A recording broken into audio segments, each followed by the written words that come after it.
Hi, I'm Mark and welcome to Membership Websites. So today we're looking at adding drop downs to the header menu. Now, by default, Brilliant Directories have now introduced this so you can have drop down links from the menus along here.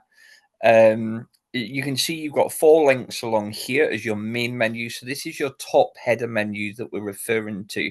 Now you could probably in this section, it comes to about halfway. So you could probably fit another two or three links in there. And essentially you could do away with your main menu and have them up there. There are some advantages and disadvantages to that. Let's just show you how to add drop down links to these links up here though. First of all, we're going to get rid of the main menu. So we're going to go to settings and design settings just in the back end. When the page loads up, keeping in the first tab, we're going to go to the main menu design and we're looking for the public visitor main menu. It currently says main menu. We're just going to set it to hidden. So we're hiding the menu and then we're going to click save. When you refresh the page, you can see what that does. The main menu disappears. So let's now add some drop down links to these. So let's now go in the back end. We're going to go to Toolbox, Menu Manager.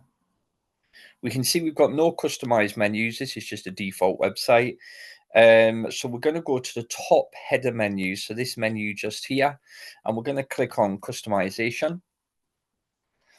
Okay, so these links here represent the links just up here. There's no contact number added to this website, which is why the contact number isn't displaying, which is that link just there. So these three links are displaying. So we're going to add some drop down links to this section here. That's a CTA button. So let's just add two links.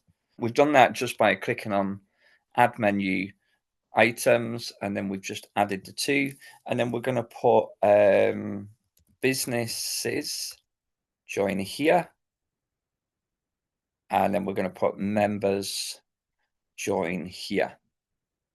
Okay, so again, what we can do, we can move these in just slightly. So you drag and drop them, you hover over the dots, and you can move them about. So you just want to pull them in just very slightly, so they're in line, but they're so that slightly in just from the CTA button, just like so.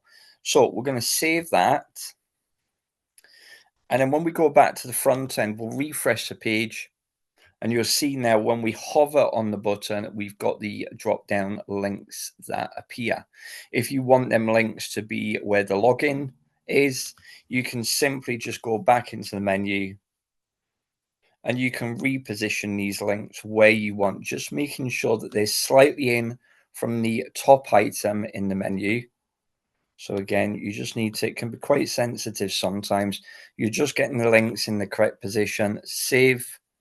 And now when we refresh the website, them links will have moved and be under the login. So when we hover on login, you can see them links are appearing. So that's how you add drop-down links now to your top header menu. This has been set up by default now with Brilliant Directories. So you can now add drop-down links to your top header menu. I hope you found that useful and thanks for watching.